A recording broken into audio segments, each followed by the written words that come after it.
الحمد للہ رب العالمین والعاقبۃ للمتقین والصلاة والسلام علی سید الانبیاء والمرسلین وعلی آلک واصحابک یا سیدی یا رحمۃ للعالمین۔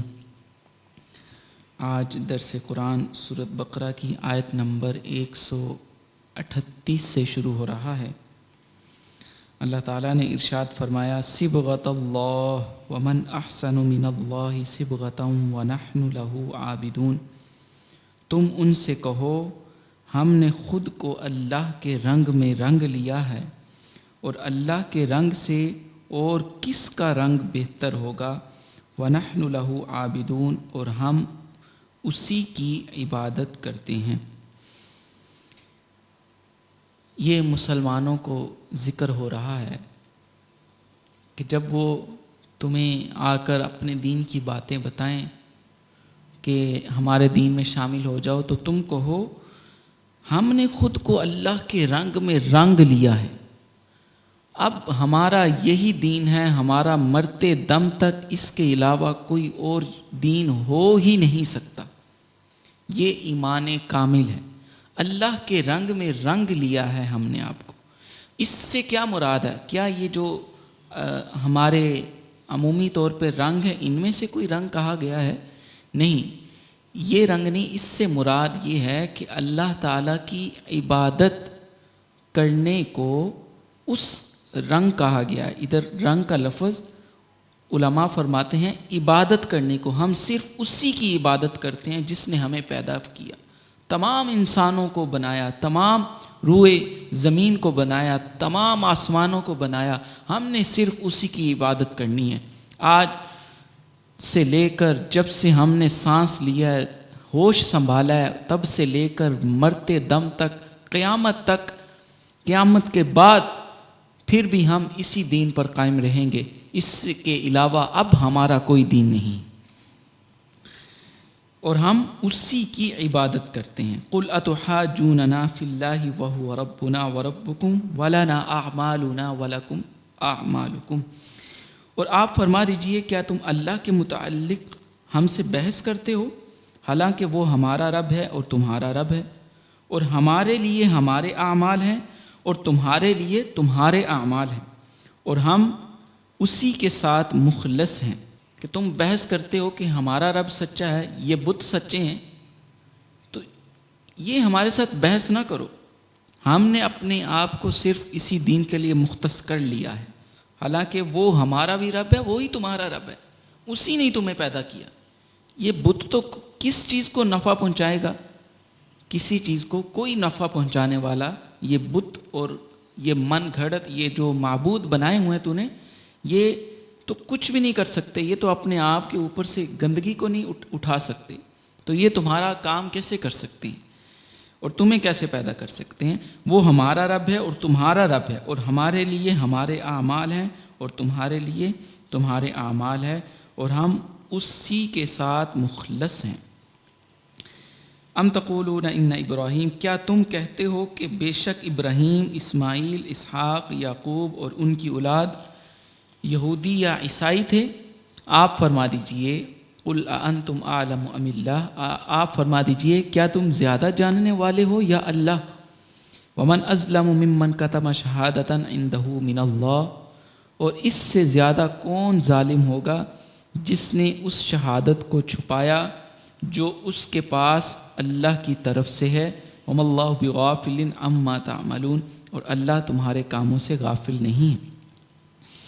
اس آیت میں اللہ تعالیٰ فرما رہا ہے ان سے پوچھو کیا تم زیادہ جاننے والے ہو، یا کہ وہ رب جس نے تمام روئے زمین کو، تمام آسمانوں کو، تمام انسانوں کو بنایا، تمام انبیاء کرام کو پیدا کیا، کیا وہ جاننے والا ہے؟ اور پھر آگے فرمایا اس سے زیادہ کون ظالم ہوگا جس نے اس شہادت کو چھپایا۔ یہ کون سی شہادت کی بات ہو رہی ہے؟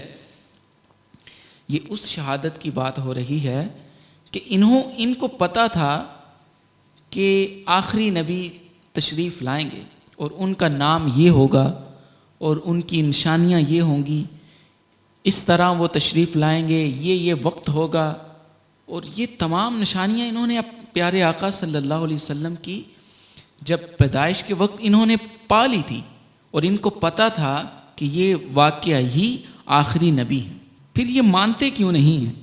اللہ تعالیٰ نے ایک جگہ پر انہی کے بارے میں ارشاد فرمایا، یعرفونہ کما یعرفون ابناءہم، یہ اس طرح ان کو جانتے ہیں جس طرح یہ اپنے بیٹوں کو جانتے ہیں۔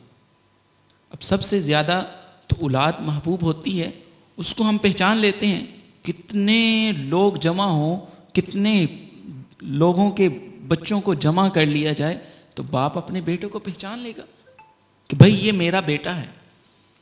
تو اسی طرح اللہ تعالیٰ فرما رہا ہے یعرفونہ کما یعرفون ابناءہم، یہ آخری نبی کو اس طرح جانتے ہیں جس طرح یہ اپنے بیٹوں کو پہچانتے ہیں۔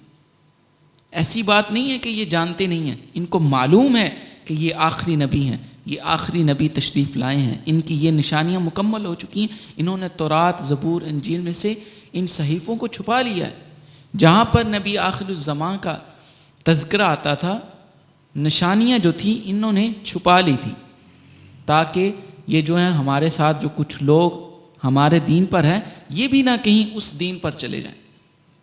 تو اس کے بارے میں ذکر ہوا ہے کہ جس نے اس شہادت کو چھپایا ہے اس سے زیادہ کون ظالم ہوگا۔ اللہ اکبر۔ آگے فرمایا تلک امۃ قد خلت لہا ما کسبت ولکم ما کسبتم، یہ پہلے اس پارے کی آخری آیت ہے۔ وہ ایک امت ہے جو گزر چکی ہے، اس نے جو کام کیے اس کے لیے ان کا بدلہ ہے، اور تم نے جو کام کیے تمہارے لیے ان کا بدلہ ہے، اور ان کے کاموں کے متعلق تم سے کوئی سوال نہیں کیا جائے گا۔ اب جو پچھلی امتیں گزر گئی ہیں ان کی شریعت کے مطابق جو انہوں نے درست عمل کیے ہیں یا انہوں نے کچھ نہیں کیا، ان سے ہمارے بارے میں کچھ نہیں پوچھا جائے گا، اور ہم سے ان کے بارے میں کچھ نہیں پوچھا جائے گا۔ اب جو وہ کہتے تھے نا کہ آپ سے پوچھا جائے گا کہ آپ نے اس دین کو کیوں چھوڑا، آپ نے ان کو کیوں چھوڑا، تو کسی سے کسی کے بارے میں کچھ نہیں پوچھا جائے گا، اپنا اپنا حساب ہوگا، جو اپنے حساب سے پاس ہوتا جائے گا اس کو جنت ملتی جائے گی۔ تو یہی معاملات قیامت کے دن ہوں گے۔ اللہ تعالی ہمیں اپنے حفظ و امان میں رکھے اور ہمیں اس پر عمل کرنے کی توفیق عطا فرمائے، اس قرآن پاک کی تعلیم کو آگے پھیلانے کی توفیق عطا فرمائے۔ وآخر دعوایا ان الحمد للہ رب العالمین۔